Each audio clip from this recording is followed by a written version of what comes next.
Hello friends, welcome back to இது நம்ம channel. அவங்க பிஜே. ஸோ இன்னைக்கு என்ன பண்ண போறோம் பார்த்தீங்கன்னா, இன்னைக்கு உட்காந்து வீடியோ ஷூட் பண்ணிட்டு இருந்தேன்னா ஃபுல்லாக வீடியோலாம் கச்சா முச்சான்னு கிடக்குது. அதெல்லாம் வீட்டுக்கார சொந்தக்காரங்க வந்திருக்காங்க, அம்மா அந்த ரூமில் இருக்காங்க.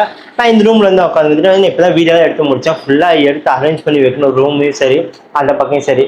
கொஞ்சம் கொஞ்சமாக அப்படி அரேஞ்ச் பண்ணுறேன். எவ்வளோ வேலை இருக்குன்னு நீங்களே பார்க்குறீங்களா? பார்த்துக்கோங்க, நீங்களும் கற்றுக்கோங்க, வீட்டில் எல்லா வேலையும் செய்யுங்க. ஃபர்ஸ்ட் இந்த ரூம் எப்படி இருக்குன்னு நான் காட்டுறேன் பாருங்க. அப்படியே பாருங்க, போட்டு வச்ச ஸ்க்ரீன் அப்படியே தான் கிடக்குது. மைக்கு ஸ்டாண்டு எங்கே பாருங்க, அது எங்கடா போச்சு? எங்கே போச்சு? இல்லை ஸ்பாஞ்ச் ஒன்று இருந்துச்சு, காணாம போச்சு. இந்த ஸ்பாஞ்ச் எங்க கிடக்கு? இங்கே கிடக்குது. சரி, இப்படிதான் போட்டு கண்ட இடத்துல தூக்கி போட்டுறேன். அப்புறம் காண சொல்லிட்டு வேற ஏதாவது வாங்க போறேன். வாங்கினதுக்கு அப்புறம் பார்த்தா எங்கேயோ கீழே வந்து கிடக்குது. 1க்கு 2 செலவு. மைக் இங்கே வச்சிருக்கேன்னா மைக் பாக்ஸ் பாருங்க, தூக்கி கழட்டி போட்டு வச்சிருக்கேன். இதே ஒரு வேலை பொழப்பா போச்சு எனக்கு. முடிஞ்சு. ஸோ இப்போ என்னன்னா இங்கே வேலையை முடிச்சுட்டு வெளில வந்து பார்த்தீங்கன்னா கிளைமேட் சூப்பராக இருக்குது. மழை வந்துட்டே இருக்குது, பார்க்குறீங்களா? பார்க்கலாமா? சரி, இப்போ மழை நின்றுச்சு. செடி தண்ணி ஊற்றலாம்னு நினைக்கிறேன். லைட்டாக மழை அப்படியே தூத்தல் போட்டுருக்கு. காலைல செடிக்கெல்லாம் பார்த்தீங்கன்னா தண்ணி ஊற்றலாம்னு இல்லைன்னு கூட ஞாபகம் இல்லை. ஈரமாக தான் இருக்குது. ஸோ செடியெல்லாம் ஈரமாக தான் இருக்குது, பிரச்சனை இல்லை. எப்பயுமே பார்த்தீங்கன்னா காலைல ஒரு அடி சாயங்காலம் ஒரு அடி எப்பயுமே செடிக்கு தண்ணி ஊற்றிடுவேன். காலைல எப்பயும் போய் ஊற்றிட்டேன், சாயங்காலம் வந்து ஊற்ற வேண்டிய அவசியம் இல்லை, ஏன்னா மழை வந்துருச்சுல்ல, போதும். இப்போ போய் அங்கே போய் பார்க்கலாமா அம்மா என்ன பண்ணிட்டு பேசிட்டு இருக்காங்கன்ட்டு? வாங்க. ஃபேன் சுவிட்ச் இதெல்லாம் போட்டுவிட்டு ஆஃப் பண்ணிட்டு போயிடலாம். இந்த ஸ்க்ரீனு போட்டதுலேருந்து சுவிட்ச் பாக்ஸே மறைஞ்சு போயிடுச்சு, எங்கே இருக்குன்னே தெரியாது. இது எப்படி தெரியுமா ஆஃப் பண்ணணும்? இப்படியே கையை வச்சு இப்படி தடவணும். அப்படியே தடவிட்டேன்ட்டு எங்கே இருக்கும். ஸோ இப்போ வந்து பார்த்தீங்கன்னா ஆஃப் ஆயிடுச்சு. அந்த ரூம் போலாமா என்ன பண்ணுறாங்கன்ட்டு? நான் கஷ்டப்பட்டு வீடியோ பண்ணிட்டுருக்கிறேன், இவங்கெல்லாம் ஜாலியாக உட்காந்து சாப்பிட்டுருக்குறாங்க. ஸோ அது யாருன்னு தெரியும், எங்கள் அம்மா. இதே வந்து எங்கள் அம்மாவுடைய ஃப்ரெண்டு. ஸோ பார்த்தீங்கன்னா எங்கள் ரிலேட்டிவ் எங்கள் வீட்டுக்கு வந்திருக்காங்க. இவங்க பாட்டு ஜாலியாக சாப்பிடுவோம். ஒரு வாரத்தை சாப்பிட்டுன்னு கூப்பிடவே இல்லை, 2 பேரும் உட்காந்து ஜாலியாக சாப்பிட்டு இருக்கிறாங்க. ஸோ இப்போ அது என்ன பார்த்தீங்கன்னா இன்னைக்கு கொஞ்சம் ஸ்பெஷல். அதாவது நேற்று வந்து மீன் வந்து வாங்கியிருந்தாங்க. அது வந்து பார்த்தீங்கன்னா மசாலாலாம் போட்டு ஃப்ரை பண்ணி வச்சுருந்தாங்க, கொஞ்சம் மிச்சமாகிடுச்சு. அது தெரியுமே நம்ம வீட்டில், உங்கள் வீட்டில் இப்படி தான் பண்ணுவாங்க தெரியும். அந்த மீனாக இருக்கட்டும், இந்த ரசமாக இருக்கட்டும், சாம்பாராக இருக்கட்டும், இந்த புளி குழம்பா இருக்கட்டும், இதெல்லாம் ஃப்ரிட்ஜுன்னு ஒன்று மட்டும் வாங்கி வச்சிடாதீங்க. வாங்கி வச்சிருக்கீங்கன்னு வச்சுக்கோங்க, வெளியில் வந்து 5 நாள் வைக்கிறாங்கன்னா ஃப்ரிட்ஜ் இருந்துச்சுன்னா 10 நாள் வச்சு சாவடிப்பாங்க குழம்பு. சாமி, ஃப்ரிட்ஜை மட்டும் யாரும் வீட்டில் வாங்கி கொடுத்துறாதீங்க. அம்மா இந்த ஃப்ரிட்ஜுக்குள்ளே என்னென்ன வச்சிருவாங்கன்ட்டு. ஸோ இப்போதைக்கு எதையும் காணோம், எதுவும் வைக்கல. ஃப்ரிட்ஜில் வைக்க வேண்டியது வெளில இருக்குது, வெளில வைக்க வேண்டியது ஃப்ரிட்ஜுக்குள்ளே வச்சுருக்குறாங்க. டோரில் ஃப்ரிட்ஜு வந்து கரெக்டாக 1 வீக் ஆகுது. 1 வீக்கில் வந்து ஃப்ரிட்ஜு வரதுக்கு முன்னாடியே எல்லாத்தையும் ஆர்டர் போட்டு வச்சுட்டாங்க. என்னென்னு பார்க்குறீங்களா? இந்த கை க்ளவுஸ் இருக்குது தெரியுமா? இது கை க்ளவுஸ், இந்த ஹேண்டு, இது வந்து பார்த்தீங்கன்னா ஆர்டர் போட்டு வச்சுருக்காங்க. இது வந்து பார்த்தீங்கன்னா அது தொடரத்தோட அழுக்காயிருமா, அதுக்கோசரம். அப்புறம் இந்த பொம்மை ஸ்டிக்கர், மேக்னெட்டு. ஸோ உங்களுக்கு மேக்னெட் இது வச்சுருக்காங்க. இது ஆல்ரெடி வந்து பார்த்தீங்கன்னா வீட்டில் வச்சுருந்தாங்க, ஆர்டர் போட்டு தான் வச்சுருந்தாங்க. இது ஒன்று. இது வந்து பார்த்தீங்கன்னா பியர் பாட்டில் வந்து பார்த்தீங்கன்னா எங்கள் அம்மா உட்காந்து பெயிண்ட் பண்ணியிருக்காங்க. எப்படி இருக்குன்னு சொல்லி மறக்காம கமெண்ட் பண்ணுங்க.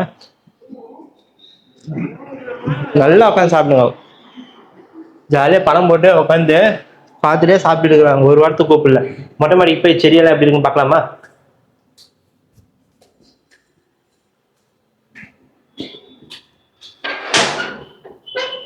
சரிதா, ஃபுல்லாக மழை வந்திருக்கு. மழை வந்ததுனால செடியே இப்போ தண்ணி ஊற்ற வேண்டியதில்லை. இப்போ ஃபுல்லாக செடியெல்லாம் இங்கே அரேஞ்ச் பண்ணி வச்சுருக்கிறேன். அப்புறம் இன்னும் கொஞ்சம் வந்து அரேஞ்ச் பண்ண வேண்டியது இருக்குது, ஏன்னா இன்னும் கொஞ்சம் செடியெல்லாம் வாங்கி வைக்கிடுங்க. இதெல்லாம் வந்து பார்த்தீங்கன்னா மண் எக்ஸ்ட்ரா இருக்குது. இந்த மண், அப்புறம் அங்கே இருக்க மண், அப்புறம் ஒரு 4 தொட்டி பார்த்தீங்கன்னா கொஞ்சம் எம்டியாக இருக்குது. அதில் ஏதாவது செடி போடணும். என்ன செடி போடலாம் சொல்லி மறக்காமல் கமெண்ட் பண்ணிட்டு போங்க. இப்போ என்ன பண்ண போறேன்னா, கீழே போயிட்டு ரூம் எல்லாம் கொஞ்சம் கச்சா முச்சான்னு இருந்துச்சுல, அதெல்லாம் போயிட்டு கொஞ்சம் அரேஞ்ச் பண்ணி வச்சுட்டு வீடியோ க்ளோஸ் பண்ணலாம். ஸோ இப்போ வந்து பார்த்தீங்கன்னா நம்ம ரூம் ஃபுல்லாக வந்து இப்போ அரேஞ்ச் பண்ணி வைக்க போகிறோம். ஓகே, டவுசர் போட்டிருக்கேன், காத்தோட்டமாக இருக்குது. இதுதான் லுங்கி கட்டினா கூட அடிக்கடி அவுந்து வரும். இந்த மாதிரி லோயர் போட்டுட்டேன்னு வச்சுவாங்க, ஜாலியாக இருக்கும். நல்லா கிளியா சாங்க சுத்தம் பண்ணலாம். ஒரு வாட்டி என்ன பண்ணேன்னா, இப்படிதான் அவசரப்பட்டு இந்த மைக் இருக்குதுங்களா, இந்த மைக் வந்து உள்ள சொறி வச்சிருக்கேன். இப்படி சொறி வச்சு யூஸ் பண்ணிட்டு இருப்பேன். ஒரு வாட்டி கவனிக்காம எடுத்து அப்படியே போட்டு உள்ள சொறி வச்சிடும். அடுத்த மறுநாள் வீடியோ எடுக்கிறது ஷூட் பண்ண பார்க்கலாம், மைக்கை காணும். 2 மைக் இருக்குல்ல இந்த மாதிரி ஒரு மைக் தான் இருக்கு, ஒரு மைக்கு காணும். நானும் தேடுறேன், எங்கெங்கயோ பார்த்த தலைகாணிக்குள்ள ஏதாவது சொல்லி வச்சுனாலும் பார்க்கல. நேற்று போட ட்ரெஸ் எல்லாம் தூக்கி வாஷிங் மிஷின் எல்லாம் எடுத்து போட்டு பார்க்கல, காணவே காணும். சரி என்ன பண்றது, ஒரு மைக்கு தானே இருக்கு, அதை வச்சு ஜாயின் பண்ணி ஓட்டலாம்னு சொல்லிட்டு ஸ்பான்ஸை கழட்டிட்டு பார்க்கல, உள்ளுக்குள்ள சொல்லி கிடக்குது. ஏன்னா அந்த அளவுக்கு ப்ரில்லியண்டான ஒரு காய். சரி அங்கே தூக்கி போட்டவங்க. ஸோ இது வந்து பார்த்தீங்கன்னா நம்ம லாஸ்ட்டாக தான் எடுத்து வைக்கணும். ஏன்னா இப்போ ஆல்ரெடி ஒரு மைக் யூஸ் பண்ணிட்டு இருக்கோம், அந்த மைக் உள்ள எடுத்து வச்சு தான் வைக்கணும். ஸோ இது வந்து லாஸ்ட்டாக பார்த்துக்கலாம்.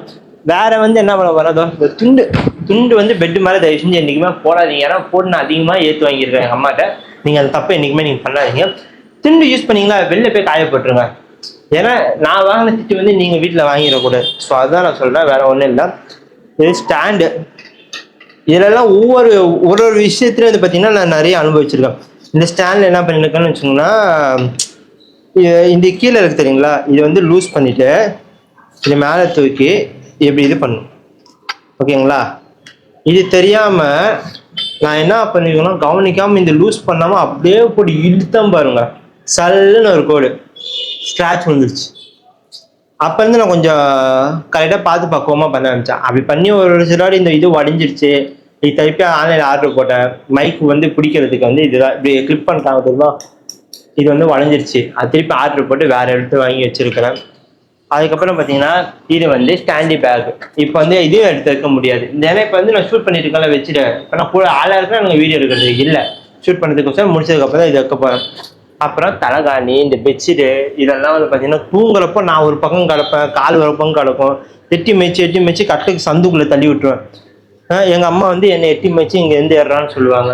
நான் டீசெண்டாக எடுத்து கொடுத்துட்டு போயிடுவேன். இங்கே சுத்தம் பண்ணுறதுக்கு வேறு ஒன்றும் இல்லை. அதுக்கப்புறம் இந்த வேலை முடிஞ்சதுக்கப்புறம் இந்த ஸ்க்ரீன் இருக்குது தெரியுமா, அந்த ஸ்க்ரீன் என்ன பண்ணுவேன்னா இந்த பின் வந்து லாக் பண்ணி வச்சிருப்பேன். அந்த பின்னை எடுத்து விட்டு அப்படியே ஃபுல்லாக ஸ்க்ரீன் திறக்கிற மாதிரி திறந்து விட்டுருவேன். ஏன்னா அடிக்கடி மாற்றி வந்து நம்ம வந்து புரிஞ்சு ஆஃப் பண்ணிடுவோம் அந்த ஃபேன்சி லைட்ஸ் எல்லாம். ஏன்னா அவங்களுக்கு தெரியாதுல்ல, ஸோ அதை இது பண்ணிடுவோம். ஸோ இவ்வளோ தான் வந்து பார்த்தீங்கன்னா எடுத்து வைக்கிறது. அதுக்கப்புறம் பெட்லேயே இந்த கூட்டுவேன், வீட்டை கூட்டுறது, பாத்திரம் இருக்கிறது. இப்போ வந்து பாத்திரம் இல்லை, அதனால கொஞ்சம் வேலை கம்மியாக இருக்கு. பாத்திரம் இருந்துச்சுன்னா அதை போய் வாஷ் பண்ணி வைக்கணும். இவ்வளோ வேலை இருக்குது. இவ்வளோ கஷ்டப்படுற ஒரு பையனா நீங்கள் உங்கள் வீட்டில் இவ்வளோ கஷ்டப்படுறீங்களான்னு சொல்லிட்டு மறக்காம கமெண்ட் பண்ணிட்டு நம்ம பேஜை வரும் சப்ஸ்கிரைப் பண்ணி வச்சுக்கோங்க. Okay bye.